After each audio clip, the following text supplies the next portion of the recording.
Treatment ಅನ್ನ use ಮಾಡಲಾಗುತ್ತೆ. So ಈ ಒಂದು ಕೋಲ್ಡ್ ಲೇಸರ್ ಟ್ರೀಟ್ಮೆಂಟ್ ಬಗ್ಗೆ ಮಾಹಿತಿಯನ್ನ ನೀಡೋದಕ್ಕೆ ಮೆಡಿಕಲ್ ಡೈರೆಕ್ಟರ್ ಆದಂತಹ ಶ್ರೀನಿವಾಸ್ ಮೂರ್ತಿ ನಮ್ಮ ಜೊತೆ ಇದ್ದಾರೆ. ಡಾಕ್ಟರ್, ಕಾರ್ಯಕ್ರಮಕ್ಕೆ ಸ್ವಾಗತ. ಇನ್ನು ವೀಕ್ಷಕರೇ, ಟ್ರೀಟ್ಮೆಂಟ್ ಪಡೆದು ಈ ಕೋಲ್ಡ್ ಲೇಸರ್ ಟ್ರೀಟ್ಮೆಂಟ್ ನಿಂದ ದುಶ್ಚಟದಿಂದ ದೂರ ಆಗಿರುವಂತವರು ಕೂಡ ನಮ್ಮ ಜೊತೆ ಇದ್ದಾರೆ, ವಿಜಯ್ ಕುಮಾರ್ ಅಂತ. ಸೊ ವಿಜಯ್ ಕುಮಾರ್ ಅವರೇ, ನಿಮಗೂ ಕೂಡ ಕಾರ್ಯಕ್ರಮಕ್ಕೆ ಸ್ವಾಗತ. ಡಾಕ್ಟರ್, ನಿಮ್ಮ ಹತ್ರ ಟ್ರೀಟ್ಮೆಂಟ್ ಪ್ರೊಸೀಜರ್ ಬಗ್ಗೆ ಮಾತನಾಡ್ತೀನಿ.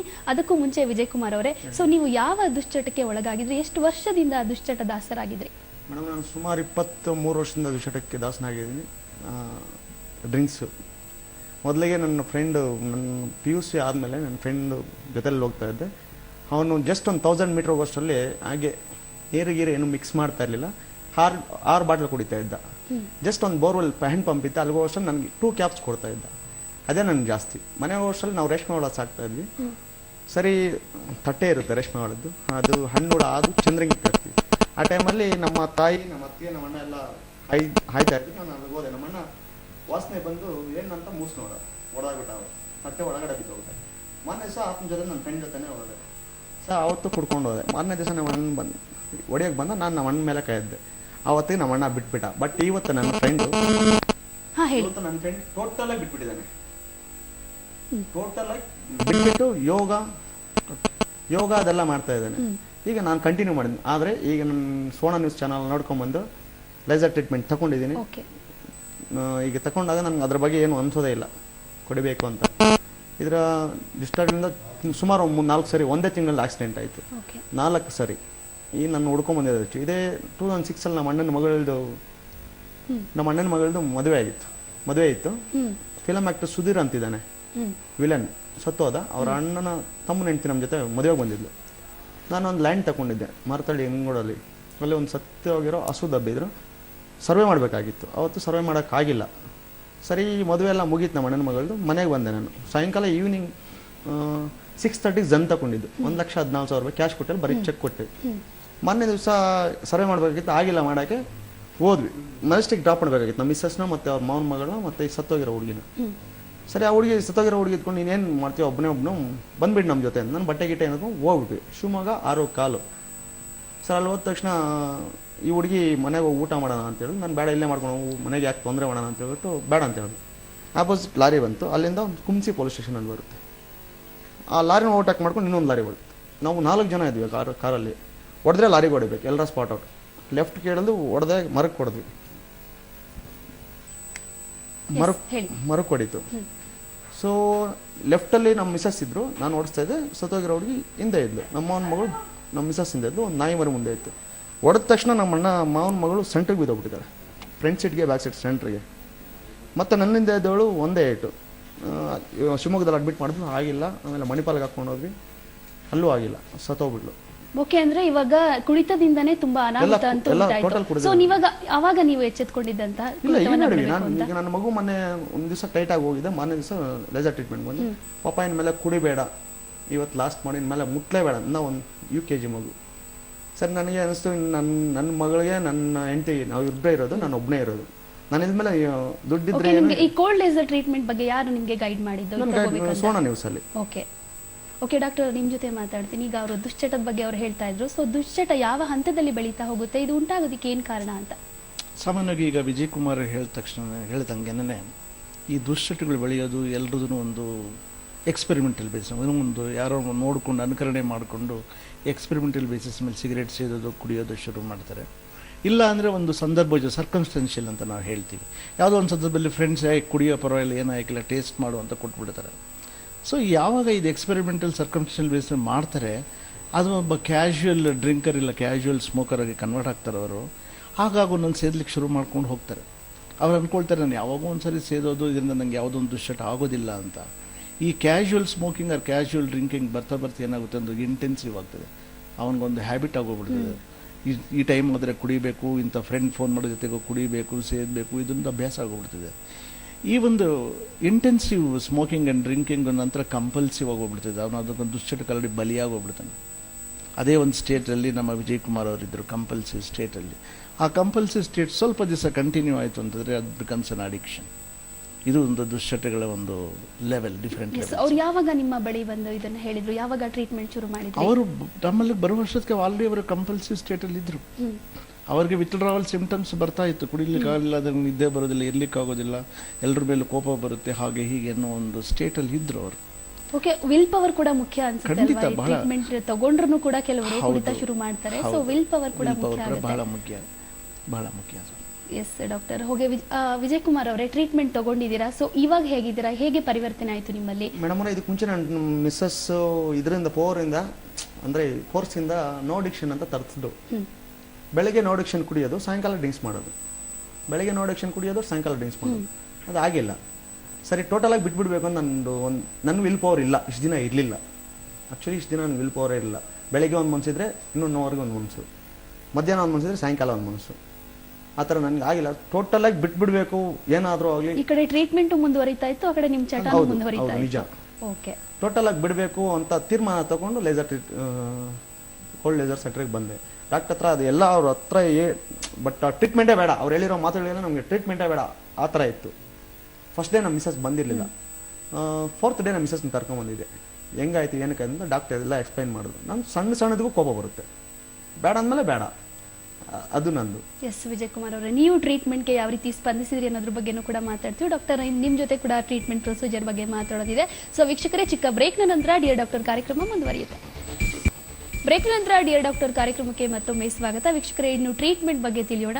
ಸೊ ಡಾಕ್ಟರ್, ಈ ಲೇಸರ್ ಅಕ್ಯುಪಂಚರ್ ಅಂದ್ರೆ ಏನು? ಇದು ದುಶ್ಚಟಕ್ಕೆ ಮತ್ತೆ ಬೊಜ್ಜಿನ ವಿರುದ್ಧ ಯಾವ ರೀತಿ ಕೆಲಸ ಮಾಡುತ್ತೆ? ಈ ಲೇಸರ್ ಆಕ್ಯುಪಂಕ್ಚರ್ ಅನ್ನೋದು ಈ ಒಂದು ನಮ್ಮ ಪುರಾತನವಾದ ಟ್ರೆಡಿಷನಲ್ ಮೆಡಿಸಿನ್ ಹಾಗೂ ನಮ್ಮ ಒಂದು ಮಾಡರ್ನ್ ಟೆಕ್ನಾಲಜಿ ಲೇಸರ್ಸ್, ಇವೆರಡರ ಸಮ್ಮಿಳನವೇ ಲೇಸರ್ ಆಕ್ಯುಪಂಕ್ಚರ್. ಸಾಮಾನ್ಯವಾಗಿ ಈ ಬೊಜ್ಜು ಆಗ್ಬೋದು ಅಥವಾ ನಮ್ಮ ದುಶ್ಚಟಗಳಿಗಾಗ್ಬೋದು, ಎರಡಕ್ಕೂ ಟ್ರೀಟ್ಮೆಂಟ್ ಕೊಡೋದು ಆಕ್ಯುಪಂಕ್ಚರ್ ಮುಖಾಂತರನೇ. ಅದು ಲೇಸರ್ಸ್ ಉಪಯೋಗಿಸಿ ನಾವು ಇದು ಏನು ಮಾಡುತ್ತಪ್ಪ ಅಂತಂದರೆ, ನಾವು ಸಾಮಾನ್ಯವಾಗಿ ಆರಿಕ್ಯುಲರ್ ಆಕ್ಯುಪಂಕ್ಚರ್ ಅಂದರೆ ಕಿವಿ ಮೇಲಿರುವಂಥ ಒಂದು ಆಕ್ಯುಪಂಕ್ಚರ್ ಪಾಯಿಂಟ್ಸ್ನ ಪ್ಲಸ್ ದೇಹದ ನಮ್ಮ ಕೈ ಕಾಲುಗಳ ಮೇಲಿರುವಂಥ ಆಕ್ಯುಪಂಕ್ಚರ್ ಪಾಯಿಂಟ್ಸ್ನ ಉಪಯೋಗಿಸ್ಕೊಂಡು ನಾವು ಆ ಪಾಯಿಂಟ್ಸ್ಗೆ ಒಂದು ಲೇಸರ್ ಬೀಮ್ನ ಕೊಟ್ಟಾಗ ಆ ಲೇಸರ್ ಆಕ್ಯುಪಾಯಿಂಟ್ಸು ಸ್ಟಿಮ್ಯುಲೇಟ್ ಆಗಿ ಆ ಮೆರಿಡಿಯನ್ ಪಾಯಿಂಟ್ಸ್ ಮುಖಾಂತರ ಎನರ್ಜಿನ ಬ್ಯಾಲೆನ್ಸ್ ಮಾಡುತ್ತೆ, ಟಾರ್ಗೆಟ್ ಆರ್ಗನ್ಸ್ ಮೇಲೆ ಕೆಲಸ ಮಾಡುತ್ತೆ. ಅದು ಮುಖ್ಯವಾಗಿ ಫಾರ್ ಎಕ್ಸಾಂಪಲ್ ಬೊಜ್ಜು ಅಂತ ತೊಗೊಂಡಾಗ ಸುಮಾರು ಒಂದು 37 ಪಾಯಿಂಟ್ಸ್ ಮೇಲೆ ನಾವು ಸ್ಟಿಮ್ಯುಲೇಟ್ ಮಾಡ್ತೀವಿ. ಇದು ಮುಖ್ಯವಾಗಿ ಬ್ರೈನ್ನ ಒಂದು ಸೆಟೇಟಿ ಸೆಂಟರ್, ಈ ತೃಪ್ತಿಯ ಕೇಂದ್ರ ಅಂತ ಹೇಳ್ತೀವಿ. ಅದು ಊಟ ಮಾಡಿದ ತಕ್ಷಣ ನಮಗೆ ತೃಪ್ತಿಯಾಗಿದೆ ಅನ್ನುವಂಥ ಸೆಂಟರ್, ಅದನ್ನು ಸ್ಟಿಮ್ಯುಲೇಟ್ ಮಾಡ್ತೀವಿ. ಅದನ್ನು ಸ್ಟಿಮ್ಯುಲೇಟ್ ಮಾಡಿದಾಗ ವ್ಯಕ್ತಿಗೆ ಏನಾಗುತ್ತೆ ಅಂದರೆ ಬಹಳ ಬೇಗ ಹೊಟ್ಟೆ ತುಂಬಿದಂಥ ಒಂದು ಫೀಲಿಂಗ್ಸ್ ಬರ್ತದೆ, ಒಂದು ಸಂತೃಪ್ತಿ ಅವನಿಗೆ ಸಿಗ್ತಾ ಇರ್ತದೆ, ಅದೊಂದು ಆಗುತ್ತೆ. ನಂತರ ಎರಡನೇದಾಗಿ ಇದೊಂದು ಮೆಟಬಾಲಿಕ್ ಆ್ಯಕ್ಟಿವಿಟಿನ ಜಾಸ್ತಿ ಮಾಡುತ್ತೆ ದೇಹದಲ್ಲಿ. ಈ ದೇಹದಲ್ಲಿ ಮೆಟಬಾಲಿಕ್ ಆ್ಯಕ್ಟಿವಿಟಿನ ಜಾಸ್ತಿ ಮಾಡಿದಾಗ ಕೊಬ್ಬಿನ ಅಂಶ ಶೇಖರಣೆ ಕಡಿಮೆ ಆಗಿ ಕೊಬ್ಬು ಕರಗುವಂಥ ಒಂದು ವ್ಯವಸ್ಥೆ ಬರ್ತದೆ. ಇನ್ನೂ ಮುಖ್ಯವಾಗಿ ಇಷ್ಟು ಸುಲಭವಾಗಿ ಇರೋದಿಲ್ಲ ಇದು. ನಮ್ಮ ಒಂದು ದೇಹದಲ್ಲಿ ಕಾರ್ಟಿಸಾಲ್ ಲೆವೆಲ್ಸ್ ಅನ್ನೋದೊಂದು ಜಾಸ್ತಿ ಇರ್ತದೆ. ನಂತರ ಲೆಪ್ಟಿನ್ ರೆಸಿಸ್ಟೆನ್ಸ್ ಅನ್ನೋದು ಹಾರ್ಮೋನ್ ಲೆವೆಲ್ಸ್. ಯಾವಾಗ ಲೇಸರ್ ಚಿಕಿತ್ಸೆ ನಾವು ಕೊಡ್ತೀವಿ, ಈ ಎಂಡಾರ್ಫಿನ್ಸ್ ಒಂದು ಸ್ಟಿಮ್ಯುಲೇಟ್ ಆಗ್ತದೆ ದೇಹದಲ್ಲಿ. ಈ ಎಂಡಾರ್ಫಿನ್ಸ್ ಸ್ಟಿಮ್ಯುಲೇಟ್ ಆಗಿ ಈ ಕಾರ್ಟಿಸಾಲ್ ಲೆವೆಲ್ನ ಕಡಿಮೆ ಮಾಡಿದಾಗ ಮನುಷ್ಯನಿಗೆ ಕ್ರೇವಿಂಗ್ಸ್ ಕಡಿಮೆ ಆಗ್ತದೆ, ಊಟದ ಬಗ್ಗೆ, ಸ್ವೀಟ್ಸ್ ಬಗ್ಗೆ ಕ್ರೇವಿಂಗ್ ಕಡಿಮೆ ಆಗಿ ಅವನು ಕಡಿಮೆ ತಿನ್ನೋದನ್ನು ಅಭ್ಯಾಸ ಮಾಡ್ಕೊಳ್ತಾನೆ.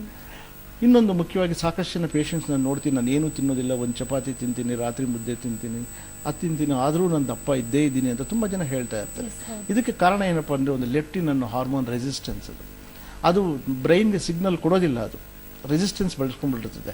ಕೊಬ್ಬು ಶೇಖರಣೆ ಆದಾಗೆಲ್ಲ ಮೆದುಳಿಗೆ ಒಂದು ಮೆಸೇಜ್ ಹೋಗಬೇಕು, ಆ ಮೆಸೇಜ್ ಹೋಗ್ತಾ ಇರಲಿಲ್ಲ, ಅದನ್ನೇ ನಾವು ಲೆಪ್ಟಿನ್ ರೆಸಿಸ್ಟೆನ್ಸ್ ಅಂತೀವಿ. ಈ ಲೆಪ್ಟಿನ್ ರೆಸಿಸ್ಟೆನ್ಸ್ನ ಕೂಡ ಇದು ಕಂಟ್ರೋಲ್ ಮಾಡುತ್ತೆ. ಎಲ್ಲಕ್ಕೂ ಮಿಗಿಲಾಗಿ ಒಂದು ಜನಕ್ಕೆ, ಒಂದು ವ್ಯಕ್ತಿಗಳಿಗೆ ಏನಾಗುತ್ತೆ ಟ್ರೀಟ್ಮೆಂಟ್ ತೊಗೊಂಡಾಗ ಬೊಜ್ಜಿರುವಾಗ ಅವನಿಗೆ ಒಂದು ಸಂತೃಪ್ತಿಯಾದ ಒಂದು ಫೀಲಿಂಗ್ ಇರ್ತದೆ, ವಿಲ್ ಪವರ್ ಜಾಸ್ತಿ ಆಗ್ತದೆ.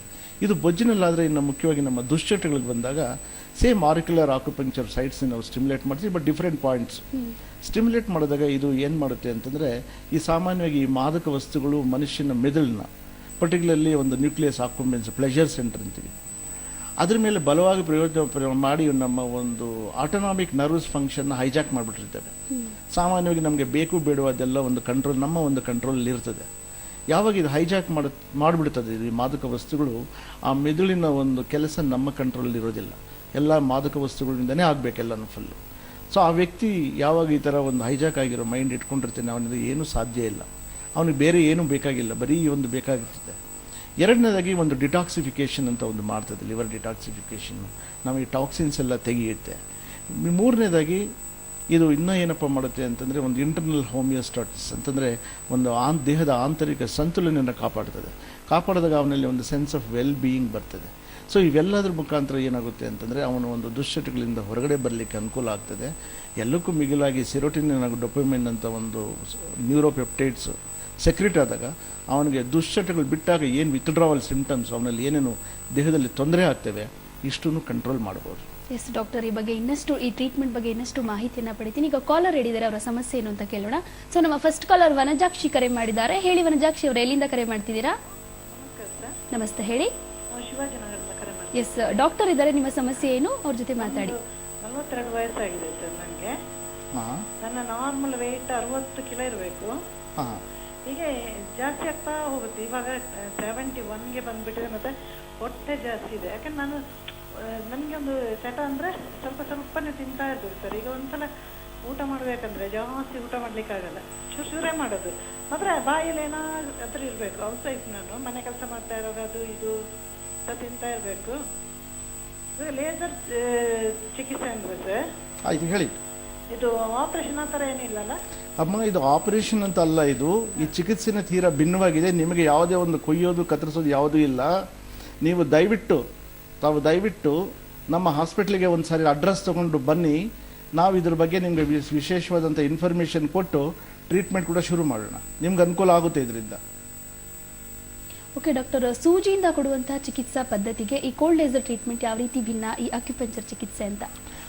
ಸಾಮಾನ್ಯವಾಗಿ ಪ್ರತಿಯೊಬ್ಬರಿಗೂ ಗೊತ್ತಿರುತ್ತೆ ಆಕ್ಯುಪಂಕ್ಚರ್ ನೀಡ್ಲ್ಸಿಂದ ಕೊಡುವಂಥದ್ದು. ಈ ಒಂದು ನೀಡ್ಲ್ ಆಕ್ಯುಪಂಕ್ಚರ್ನ ನಾವು ಅದಕ್ಕಿಂತ ವಿಶೇಷವಾಗಿ ಲೇಸರ್ಸಿಂದ ಕೂಡ ಕೊಡ್ಬೋದು. ಸಾಮಾನ್ಯವಾಗಿ ನೀಡ್ಲ್ಸಿಂದ ಕೊಡುವಾಗ ಏನಾಗುತ್ತೆ ಅಂತಂದರೆ ಈ ಒಂದು ಹ್ಯೂಮನ್ ಎರರ್ ಅಂತ ಒಂದು ಬರ್ತದೆ. ಆ ಪಾಯಿಂಟ್ನ ಸರಿಯಾಗಿ ಲೊಕೇಟ್ ಮಾಡೋದಂಗೆ ಇರ್ಬೋದು. ಸೊ ಅದರಿಂದ ಕೂಡ ಬರುತ್ತೆ. ಬಟ್ ಲೇಸರ್ಸಲ್ಲಿ ಲೇಸರ್ ಪ್ರಿಸಿಷನ್ ಇರ್ತದೆ. ಆ ಪರ್ಟಿಕ್ಯುಲರ್ ಅಕ್ಕು ಪಾಯಿಂಟ್ನೇ ಅದು ಸ್ಟಿಮ್ಯುಲೇಟ್ ಮಾಡುತ್ತೆ. ಸೊ ಹ್ಯೂಮನ್ ಎರರ್ನ ಒಂದು ಅವಾಯ್ಡ್ ಮಾಡ್ಬೋದು. ಎರಡನೇದಾಗಿ ಪಂಕ್ಚರಿಂಗ್ ದ ಸ್ಕಿನ್ ಅಂತಂದರೆ ಒಂದು it is an invasive treatment. ಅಲ್ಲಿ ಇನ್ಫೆಕ್ಷನ್ಸ್ ಆಗೋ ಚಾನ್ಸಸ್ ಕೂಡ ಇರ್ತದೆ. ಅದನ್ನು ಕೂಡ ಲೇಸರ್ಸಿಂದ ಅವಾಯ್ಡ್ ಮಾಡ್ಕೋಬೋದು. ಮೂರನೇದಾಗಿ ಬಹಳ ಮುಖ್ಯವಾಗಿ ಈ ನೀಡಲ್ಸಿಂದ ಆಕ್ಯುಪಂಕ್ಚರ್ ಪಾಯಿಂಟ್ಸ್ನ ಸ್ಟಿಮ್ಯುಲೇಟ್ ಮಾಡಿದಾಗ ಅಲ್ಲಿ ಸಿಗುವಂಥದ್ದು ಬರೀ ಸ್ಟ್ಯಾಟಿಕ್ ಎನರ್ಜಿ ಅಂತ.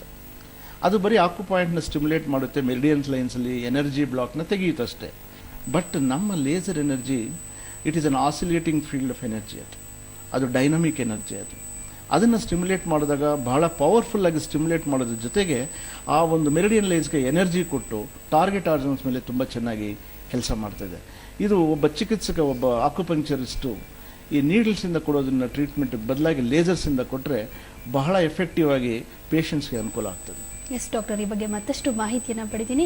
ವೀಕ್ಷಕರೇ, ಟ್ರೀಟ್ಮೆಂಟ್ ಬಗ್ಗೆ ಇನ್ನಷ್ಟು ಮಾಹಿತಿಯನ್ನ ಪಡೆಯೋಣ. ಅದಕ್ಕೂ ಮುಂಚೆ ಡಿಯರ್ ಡಾಕ್ಟರ್ ಕಾರ್ಯಕ್ರಮದಲ್ಲಿ ಮತ್ತೊಂದು ಬ್ರೇಕ್ನ ನಂತರ ಮತ್ತೊಮ್ಮೆ ಡಿಯರ್ ಡಾಕ್ಟರ್ ಕಾರ್ಯಕ್ರಮಕ್ಕೆ ಸ್ವಾಗತ. ವೀಕ್ಷಕರೇ, ಈಗ ಆರೋಗ್ಯದ ಸಮಸ್ಯೆಗೆ ಸಲಹೆಯನ್ನ ಪಡೆಯೋದಕ್ಕೆ ತುಮಕೂರಿಂದ ಸ್ವಾತಿ ಅನ್ನೋರು ಕರೆ ಮಾಡಿದ್ದಾರೆ. ಸ್ವಾತಿ ಅವರೇ, ನಿಮ್ಮ ಸಮಸ್ಯೆ ಏನು ಹೇಳಿ, ಡಾಕ್ಟರ್ ಇದ್ದಾರೆ, ಅವ್ರ ಜೊತೆ ಮಾತಾಡಿ. ಹಲೋ, ಹೇಳಿ ಸ್ವಾತಿ ಅವರೇ. ಸರ್, ನಂದು ಸೆಕೆಂಡ್ ಇಯರ್ BCom ಮಾಡ್ತಿದ್ದೀನಿ. ಓಕೆ. PCOD ಪ್ರಾಬ್ಲಮ್ ಇದೆ. ಓಕೆ. ಅದರಿಂದ ಆಗಿ ನಾನು 45 ಅಲ್ಲಿ ಇದ್ದೆ, 42, 40 ಆ ರೀತಿ 45 ಮೇಲೆ ಹೋಗ್ತಿರ್ಲಿಲ್ಲ ವೆಯ್ಟ್ ನಂದು. ಓಕೆ. ಈಗ ನಾನು 60, 80ಗೆ ರೀಚ್ ಆಗಿದ್ದೀನಿ. ಅಮ್ಮ, ಎಷ್ಟು ವರ್ಷದಿಂದ ನಿಮಗೆ PCOD ಪ್ರಾಬ್ಲಮ್ ಇದೆಯಮ್ಮ? ಮುಖ್ಯವಾಗಿ 2 years ಇಂದ. ನೋಡಮ್ಮ, ಅದಕ್ಕೆ ಫಸ್ಟು ನೀವು ಅದನ್ನು ಕಂಟ್ರೋಲ್ ಮಾಡ್ಕೋಬೇಕಾಗುತ್ತೆ. ನೀವು ದಯವಿಟ್ಟು ನಮ್ಮ ಕ್ಲಿನಿಕ್ ಅಡ್ರೆಸ್ ತಗೊಂಡು ಖಂಡಿತ ಬನ್ನಿ. ನಿಮ್ಮ ರೂಟ್ ಕಾಸ್ ನೋಡಿಕೊಂಡು ನಾವು ಟ್ರೀಟ್ಮೆಂಟ್ ಕೊಟ್ಟು ನಿನ್ನ ಒಬಿಸಿಟಿನ ಬಹಳ ಸುಲಭವಾಗಿ ಇಡಿಸ್ಕೊಡ್ತೀವಮ್ಮ. ಓಕೆ ಸರ್, ಬಟ್ ಅದೇನಂದ್ರೆ ಯಾವ್ದಾದ್ರು ಬೇರೆ ಮೆಡಿಸಿನ್ ಕನ್ಸ್ಯೂಮ್ ಮಾಡಿದ್ರೆ ದಟ್ ಈಸ್ ಮತ್ತೆ ಏನಾದ್ರು ಈ ರೀತಿನೇ ಪ್ರಾಬ್ಲಮ್ ಆಗುತ್ತೆ, ಇನ್ನೂ ವೆಯ್ಟ್ ಜಾಸ್ತಿ ಆಗ್ತಾ ಹೋಗ್ತಿದೆ. ಹೌದು, PCOD it is A syndrome ಅಮ್ಮ. ಅದನ್ನು ಅಷ್ಟು ನೀವು ಈಸಿಯಾಗಿ ಬಿಟ್ಕೊಳೋದು ಒಳ್ಳೇದಲ್ಲ. ಮುಂದೆ ತುಂಬ ತೊಂದರೆಗಳಾಗುತ್ತೆ. ನೀವು ಇಮ್ಮಿಡಿಯೇಟಾಗಿ ಒಂದು ನಮ್ಮ ಕ್ಲಿನಿಕ್ನ ಅಡ್ರೆಸ್ ತೊಗೊಂಡು ಖಂಡಿತ ನಿಮ್ಮ ಪೇರೆಂಟ್ಸ್ನ ಕರ್ಕೊಂಡು ಬನ್ನಿ. ಅದಕ್ಕೆ ಸೂಕ್ತವಾದ ಚಿಕಿತ್ಸೆ ನಾವು ಖಂಡಿತ ಕೊಡ್ತೀವಿ ನಾವು. ಎಸ್ ಡಾಕ್ಟರ್, ಇಂಥ ಕಾಯಿಲೆಗಳನ್ನು ಗುಣಪಡಿಸೋದಕ್ಕೆ ಲೇಸರ್ ಟ್ರೀಟ್ಮೆಂಟ್ ಒಂದೇ ಸಾಕಾ ಅಂತ? ಸಾಮಾನ್ಯವಾಗಿ ಈ ಒಂದು ಲೇಸರ್ ಟ್ರೀಟ್ಮೆಂಟ್ ಅನ್ನೋದು ಬಹಳ ಪರಿಣಾಮಕಾರದ ಚಿಕಿತ್ಸೆ. ಬಟ್ ಸರಿಯಾದ ರೀತಿಯಲ್ಲಿ ಉಪಯೋಗಿಸ್ಕೊಂಡ್ರೆ ಮಾತ್ರ. ಒಂದು. ಎರಡನೇದು, ಬರೀ ಲೇಸರ್ ಒಂದಿನ ಏನು ಮಾಡಲಿಕ್ಕೆ ಆಗಿಲ್ಲ. ಇದು ಒಂದು ಬಹಳ ಪ್ರಭಾವಶಾಲಿಯ ಒಂದು ಸೇರ್ಪಡೆ ಚಿಕಿತ್ಸಾ ರಂಗದಲ್ಲಿ, ಅದನ್ನು ಒಪ್ಕೊಳ್ಳೋಣ. ಬಟ್ ಈಗ ಫಾರ್ ಎಕ್ಸಾಂಪಲ್, ಈಗ ಬೊಜ್ಜಿನ ಅಂಶ ಅಂತ ತಗೊಂಡಾಗ ಬರೀ ಲೇಸರ್ಸ್ ಕೊಟ್ಟರೆ ಯಾರೂ ಕರಗೋದಿಲ್ಲ. ಅಲ್ಲಿ ಡಯಟ್ ಆ್ಯಂಡ್ ಎಕ್ಸಸೈಸ್ ಬಹಳ ಮುಖ್ಯ ಆಗ್ತದೆ. ನಂತರ ಒಂದು ಪ್ರಾಬ್ಲಮ್ಸ್, ಈಗ ಫಾರ್ ಎಕ್ಸಾಂಪಲ್ ಈಗ ಒಂದು PCOD ಅಂತ ಈ ಒಂದು ಹಾರ್ಮೋನಲ್ ಕಂಡೀಷನ್ಸ್ ಇರ್ತವೆ, ಅದನ್ನು ಕರೆಕ್ಟ್ ಮಾಡಬೇಕಾಗುತ್ತೆ. ನಂತರ ಸಾಕಷ್ಟು ಲೈಫ್ ಸ್ಟೈಲ್ ಪ್ರಾಬ್ಲಮ್ಸ್ ಇರ್ತದೆ, ಅದನ್ನು ಕರೆಕ್ಟ್ ಮಾಡಬೇಕಾಗುತ್ತೆ. ಎಲ್ಲದಕ್ಕಿಂತ ಮುಖ್ಯವಾಗಿ ಒಂದು ಮೋಟಿವೇಶನಲ್ ಸಪೋರ್ಟ್ ಬೇಕಾಗುತ್ತೆ, ನಂತರ ಫಾಲೋ ಅಪ್ ಬೇಕಾಗುತ್ತೆ, ಇಂಟೆನ್ಸ್ ಕೌನ್ಸಿಲಿಂಗ್ ಮಾಡಿ ಅವರಿಗೆ ಲೈಫ್ ಸ್ಟೈಲಲ್ಲಿ ಏನೊಂದು ಬದಲಾವಣೆಗಳು ಮಾಡ್ಕೋಬೇಕು. ನಂತರ ಫುಡ್ ಸ್ಟೈಲಲ್ಲಿ ಅವರು ಒಪ್ಕೊಳ್ಳೋ ಅಂಥ ರೀತಿಯಲ್ಲಿ ಒಂದು ಫುಡ್ ಒಂದು ಸ್ಟೈಲ್ ಕೊಟ್ಟಾಗ ಮಾತ್ರ ಒಪ್ಕೊಳ್ತಾರೆ. ಅವ್ರನ್ನ ಉಪವಾಸ ಇಟ್ಟು ಇನ್ನೇನೋ ಅವ್ರಿಗೆ ಕೊಟ್ಟಾಗ ಅದು ಆಗೋದಿಲ್ಲ. ಇಂಥ ಒಂದು ಚಾಲೆಂಜಸ್ಸು ಬಂದೇ ಬರ್ತದೆ. ಎರಡನೇದಾಗಿ ಒಂದು ಅಡಿಕ್ಷನ್ ಕೇಸಸ್ಸಲ್ಲೂ ಅಷ್ಟೇ, ಅವ್ರು ಬಂದಾಗ ತಕ್ಷಣ ಲೇಸರ್ಸ್ ಕೊಟ್ಟ ತಕ್ಷಣ ಆಗೋದಿಲ್ಲ. ಅವರ ಮೂಲ ಕಾರಣ ಏನು, ಕುಡಿತಕ್ಕೆ ಅದನ್ನು ಕಂಡುಹಿಡ್ಕೋಬೇಕಾಗುತ್ತೆ. ಅವರ ಫ್ಯಾಮಿಲಿ ಲೆವೆಲ್ ಪ್ರಾಬ್ಲಮ್ಸ್ ಆಗಿರ್ಬೋದು, ಸೋಷಿಯಲ್ ಪ್ರಾಬ್ಲಮ್ಸ್ ಆಗಿರ್ಬೋದು, ಇಲ್ಲ ಒಂದು ಪ್ರೊಫೆಷನಲ್ ಪ್ರಾಬ್ಲಮ್ಸ್ ಆಗಿರ್ಬೋದು, ಅದನ್ನು ಕಂಡುಹಿಡ್ಕೊಂಡು ಅಲ್ಲಿ ಕರೆಕ್ಷನ್ಸ್ ಮಾಡಿ ನಂತರ ಲೇಸರ್ಸ್ ಕೊಟ್ಟು, ಜೊತೆಗೆ ಈ ಎರಡೂ ಕೇಸಲ್ಲೂ ಕೂಡ ಪವರ್ಫುಲ್ ಆ್ಯಂಟಿ ಆಕ್ಸಿಡೆಂಟ್ಸ್ ಬೇಕಾಗ್ತವೆ. ನಂತರ ಒಳ್ಳೆ ನ್ಯೂಟ್ರಿಷನ್ ಸಪೋರ್ಟು, ಇವೆಲ್ಲ ಸೇರಿದ್ರೆ ಮಾತ್ರ ಸಂಪೂರ್ಣ ಚಿಕಿತ್ಸೆ ಆಗ್ತದೆ. ಬರೀ ಲೇಸರ್ ಒಂದರಿಂದನೇ ಚಿಕಿತ್ಸೆ ನಾವು ಮಾಡ್ಬೋದು ಅಂದ್ಕೊಳೋದು ಉದ್ದಟತನ ಆಗುತ್ತೆ, ಅಸೂಕ್ತ ಕೂಡ ಆಗ್ತದೆ. ಎಸ್ ಡಾಕ್ಟರ್, ಇನ್ನು ಭಾರತಕ್ಕೆ ಈ ಒಂದು ಚಿಕಿತ್ಸಾ ಪದ್ಧತಿ ಹೊಸದು. ಸೊ ಯಾವೆಲ್ಲ ನಿಯಮಾವಳಿಗಳ ಪಾಲನೆ ಮಾಡಬೇಕಾಗುತ್ತೆ, ಯಾರಿಗೆ ಟ್ರೀಟ್ಮೆಂಟ್ ಕೊಡಬೇಕು ಕೊಡಬಾರ್ದು ಅನ್ನೋದ್ರ ಬಗ್ಗೆ ಏನಾದರೂ ರೂಲ್ಸ್ ಇದೆಯಾ? ಹೌದು, ನಾನು ಆಗಲೇ ಹೇಳಿದಾಗೆ ಲೇಸರ್ ಚಿಕಿತ್ಸೆ ಬಹಳ ಪರಿಣಾಮಕಾರಿ, ಪ್ರೊವೈಡೆಡ್ ನಾವು ಸರಿಯಾದಂಥ ರೀತಿಯಲ್ಲಿ ಕೊಟ್ಟಾಗ ಮಾತ್ರ ಅಂತ. ಈ ಲೇಸರ್ ಕೂಡ ಇದೊಂದು ಮೆಡಿಸಿನ್, ಇದು ಅದಕ್ಕೆ ಆದಂಥ ಒಂದು ಡೋಸೇಜ್ ಇದೆ, ಫ್ರೀಕ್ವೆನ್ಸಿ ಇದೆ, ನಿಯಮಗಳು ಸಾಕಷ್ಟು ಇವೆ. ಈ ಒಂದು ಲೇಸರ್ನ ಚಿಕಿತ್ಸೆ ಕೊಡೋದಕ್ಕೆ ಪದ್ಧತಿ ಬಹಳ ಹೊಸದು, ಭಾರತಕ್ಕೆ ಅಲ್ಲ ಪ್ರಪಂಚಕ್ಕೆ ತುಂಬ ಹೊಸದು. ಇದಕ್ಕೆ ಸಾಕಷ್ಟು ಮಾರ್ಗದರ್ಶನ ಕೊಡುವಂಥ ಸಂಸ್ಥೆಗಳಿವೆ. ಒಂದು ಫಾರ್ ಎಕ್ಸಾಂಪಲ್ ವಿಶ್ವ ಲೇಸರ್ ಚಿಕಿತ್ಸಾ ಸಂಸ್ಥೆಯಿಂದ ಕೂಡ, ನಂತರ ಅದಕ್ಕೂ ಮುಖ್ಯವಾಗಿ ಇನ್ನೊಂದು ಇನ್ಸ್ಟಿಟ್ಯೂಷನಲ್ ರಿವ್ಯೂ ಬೋರ್ಡ್ ಅಂತ ಒಂದಿದೆ.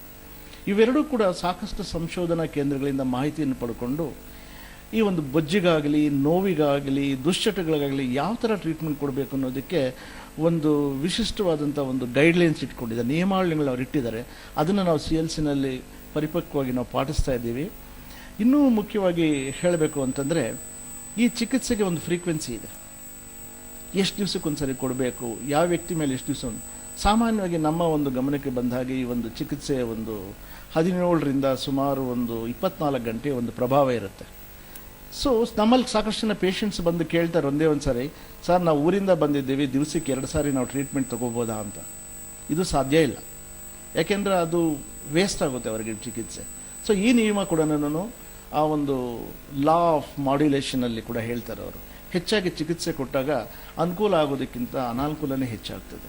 ಸೊ ಈ ಒಂದು ರೆಗ್ಯುಲೇಷನ್ಸ್ ನಾವು ಪಾಟಿಸಲೇಬೇಕಾಗ್ತದೆ, ಅದು ನಾವು ಪಾಟಿಸ್ತಾ ಇದ್ದೀವಿ ನಾವು ಅದನ್ನು. ಓಕೆ ಡಾಕ್ಟರ್, ಇನ್ನು ವಿಜಯ್ ಕುಮಾರ್ ಅವರೇ ನಿಮ್ಮ ವಿಷಯಕ್ಕೆ ಬರೋದಾದ್ರೆ, ಸೊ ಇವಾಗ ಟ್ರೀಟ್ಮೆಂಟ್ ತಗೊಂಡು ಈಗ ದುಶ್ಚಟದ ಮುಕ್ತರಾಗಿದ್ದೀರಾ. ಸೊ ಸಮಾಜಕ್ಕೆ ಏನು ಹೇಳೋಕೆ ಇಷ್ಟಪಡ್ತೀರಾ? ಸಮಾಜಕ್ಕೆ ಏನು ಹೇಳೋಕೆ ಇಷ್ಟಪಡ್ತೀನಿ ಅಂದರೆ, ಬೆಳಗ್ಗೆ 1 ಲಕ್ಷ ತಗೊಂಡು ಸಾಯಂಕಾಲ ಮನೆಗೆ ವರ್ಷ 100 ರೂಪಾಯಿ ಇರ್ತಿರಲಿಲ್ಲ. ಆದರೆ ಈಗ ಬೆಳಗ್ಗೆ 1000 ರೂಪಾಯಿ ತಗೊಂಡು ಜೋಬಲ್ಲಿ ಇಟ್ಕೊಂಡು 1000 ರೂಪಾಯಿ ಹಂಗೆ ರಿಟರ್ನ್ ಎತ್ಕೊಂಡು ಹೋಗ್ತೀನಿ. ದಯವಿಟ್ಟು ಯಾರು ಕುಡಿಬಾರ್ದು. ಅಕಸ್ಮಾತ್ ನಿಮ್ಮ ಕೈಲಿ ಆಗಿಲ್ಲ ಅಂದರೆ ದಯವಿಟ್ಟು ಲೇಸರ್ ಟ್ರೀಟ್ಮೆಂಟ್ ಬಂದು ಟ್ರೀಟ್ಮೆಂಟ್ ತಗೊಂಡ್ರೆ ಒಳ್ಳೆಯದು. ಲೇಸರ್ ಟ್ರೀಟ್ಮೆಂಟ್ ಇದೇ ಫಸ್ಟ್, ನಾನು 22 ವರ್ಷದಿಂದ ಲೇಸರ್ ಟ್ರೀಟ್ಮೆಂಟ್ ತಗೊಂಡು ಫಸ್ಟ್ ಬಿಟ್ಟಿರೋದು ನಾನೇ ಅನಿಸುತ್ತೆ. ನನ್ನ ಇದರಲ್ಲಿ, ನನ್ನ ಫ್ರೆಂಡ್ಸ್ ಸರ್ಕಲಲ್ಲಿ ತುಂಬ ಪರಿಣಾಮಕಾರಿಯಾಗಿ ಆಗುತ್ತೆ. ಮತ್ತು ಒಂದು ಜ್ಯೂಸ್ ಕೊಟ್ಟಿದ್ದೆ, ಹೆಲ್ತಿ ಜ್ಯೂಸ್. ನಮ್ಮ ಬಾಡಿಯಲ್ಲಿ ಏನಿದೆ ಅದನ್ನ ಹೊರಗಾಗುತ್ತೆ, ನಮ್ಮ ಬಾಡಿಯಲ್ಲಿ ಏನಿಲ್ಲ ಅದನ್ನ ರಿಕವರಿ ಮಾಡ್ಕೊಳ್ಳುತ್ತೆ. ಅದಕ್ಕೆ ಕಾಲ ಆಯಿತು, ನಾಳೆ ಮತ್ತೊಂದು ಬಾಟಲ್ ತಗೊಂಡು ಹೋಗಿ. ಎಸ್ ಓಕೆ ಡಾಕ್ಟರ್, ಇನ್ನು ನೀವು ಮೆಡಿಕಲ್ ಡೈರೆಕ್ಟರ್ ಆಗಿರುವಂತ, ಓಕೆ ಓಕೆ ಇದರ ಮುಂದಿನ ಗುರಿ ಏನು ಅಂತ? ನಾನು ಆಗಲೇ ಹೇಳಿದಾಗ ಈ ಲೇಸರ್ ಚಿಕಿತ್ಸೆ ಬಹಳ ಹೊಸದು ಈ ದೇಶಕ್ಕೆ. ಇದರ ಬಗ್ಗೆ ಸಾಕಷ್ಟು ಸಂಶೋಧನೆಗಳಾಗಬೇಕಾಗಿದೆ. ಈಗಿರುವಂಥ ಮಾಹಿತಿಯ ಒಂದು ಅಂಕಿಅಂಶಗಳು ಬಹಳ ಕಡಿಮೆ. ಈ ಅಂಕಿಅಂಶಗಳನ್ನ ಭಾರತದಂಥ ಒಂದು ದೇಶದಲ್ಲಿ ಕೋಟ್ಯಾಂತರ ಜನ ಇಂಥ ಜನ ನರಳುತ್ತಾ ಇದ್ದಾರೆ. ಇಂಥವ್ರಿಗೆ ವಿಶೇಷವಾಗಿ ನಿಯಮಾವಳಿಗಳ ಪ್ರಕಾರ ಟ್ರೀಟ್ಮೆಂಟ್ ಕೊಟ್ಟು ಈ ಒಂದು ಚಿಕಿತ್ಸೆಯ ಒಂದು ಸಂಶೋಧನೆಯನ್ನು ಹೆಚ್ಚಾಗಿ ಮಾಡಬೇಕು ಅನ್ನೋದೇ ನಮ್ಮ ಉದ್ದೇಶ ಇರೋದು. ಓಕೆ ಡಾಕ್ಟರ್, ಇದುವರೆಗೂ ನಮ್ಮ ಸ್ಟುಡಿಯೋಗೆ ಬಂದು ಈ ಲೇಸರ್ ಟ್ರೀಟ್ಮೆಂಟ್ ಬಗ್ಗೆ ಆಗಿರ್ಬೋದು, ಲೇಸರ್ ಅಕ್ಯುಪಂಕ್ಚರ್ ಚಿಕಿತ್ಸಾ ಪದ್ಧತಿ ಬಗ್ಗೆ ಸಾಕಷ್ಟು ವಿವರವನ್ನು ನೀಡಿದ್ರಿ. ಧನ್ಯವಾದಗಳು. ಸೊ ಇನ್ನು ವಿಜಯ್ ಕುಮಾರ್ ಅವರೇ, ನಿಮಗೂ ಕೂಡ ಈ ದುಶ್ಚಟದಿಂದ ದೂರ ಆಗೋದಕ್ಕೆ ಈ ಟ್ರೀಟ್ಮೆಂಟ್ ಪಡೆದು ನೀವು ಯಾವ ರೀತಿಯಾಗಿ ಜನರಿಗೆ ಮಾದರಿ ಅನ್ನೋದನ್ನ ಕೂಡ ತಿಳಿಸ್ಕೊಟ್ಟಿದ್ದೀರಾ. ಸೊ ನಿಮಗೂ ಕೂಡ ಧನ್ಯವಾದಗಳು. ನಮಸ್ಕಾರ. ತುಂಬ ಧನ್ಯವಾದಗಳು. ಹಾಗೂ ಮೆಡಿಕಲ್ ಡೈರೆಕ್ಟರ್ ಶ್ರೀನಿವಾಸ ಮೂರ್ತಿ ಅವರಿಗೆ ಹಾಗೂ ಸಿಬ್ಬಂದಿ ಅವರದವ್ರಿಗೆ ತುಂಬ ಧನ್ಯವಾದಗಳು. ಓಕೆ ಧನ್ಯವಾದಗಳು. ಓಕೆ ವೀಕ್ಷಕರೇ, ಇದಿಷ್ಟು ಇವತ್ತಿನ ಡಿಯರ್ ಡಾಕ್ಟರ್ ಕಾರ್ಯಕ್ರಮ. ಇನ್ನೊಂದು ಆರೋಗ್ಯದ ಸಮಸ್ಯೆಗೆ ಇನ್ನಷ್ಟು ಪರಿಹಾರದೊಂದಿಗೆ ನಾಳಿನ ಡಿಯರ್ ಡಾಕ್ಟರ್ ಕಾರ್ಯಕ್ರಮದಲ್ಲಿ ಮತ್ತೆ ನಿಮ್ಮನ್ನ ಭೇಟಿ ಮಾಡ್ತೀವಿ. ಸೊ ಅಲ್ಲಿವರೆಗೂ ನೇರ, ದಿಟ್ಟ, ನಿರಂತರ ಸುದ್ದಿಗಾಗಿ ನೋಡ್ತಾ ಇರಿ ಸುವರ್ಣ ನ್ಯೂಸ್.